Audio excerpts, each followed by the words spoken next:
Okay, so that would imply that they weren't saved. They weren't saved at all. So for someone, like for the person who had the good heart, the good soil, obviously life hits them in the face, and I guess would be the falling away kind of part. Would they still have that salvation, or would they lose it at that point? Good question. The thing I tell people is, we never know the journey of a person's life. Many people, if they stop in the middle of the prodigal son story, will assume he's never coming back. Only God knows the point of your U-turn. So the person who keeps going this way never has salvation. But there's a lot of people who make that one last U-turn.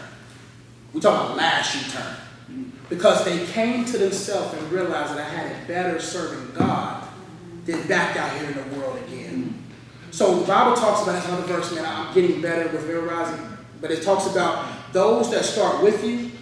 So First John 2:19. Exactly. But they didn't finish with you. You know the word, boy. I ask you. But the thing about it is, it's all about endurance. And not everybody has the endurance. People are training for Christianity like it's a sprint. You got to train like that thing is a marathon.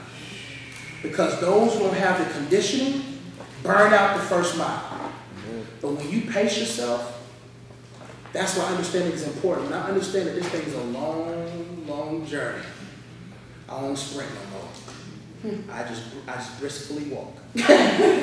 Because, man, I know for a fact, many of us, how many of us have burnt out when we heard something, we burnt out? Great business idea, burnt ourselves out. Relationship, burnt the relationship out. Because we had so much zeal, but it wasn't balanced through wisdom. That's why God was saying through this text, hey, they received it, they heard it, but they didn't really receive it here. Because they received it here, you will see fruit. If I cast a seed on this ground, no fruit. If I cast a seed in the ground where it doesn't have that much soil, the roots won't go deep enough to get the water. If I sow the seed where there's thorns and weeds, the weeds will choke it eventually and it will bear nothing. But if I sow in the ground and it's toil, and that's why God is a gardener, because he tends the soil first. Hope that helps. So basically, they heard it. Everybody heard the gospel. Everybody heard the gospel pretty much. The Bible says the gospel is so plain in Romans 1. He says it's so evident that people's hardness of their hearts just don't want to see it.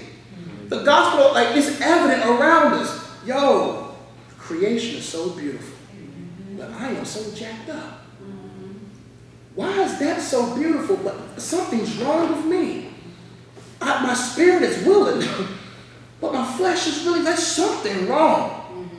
And when somebody, that's why God said creation shows my glory.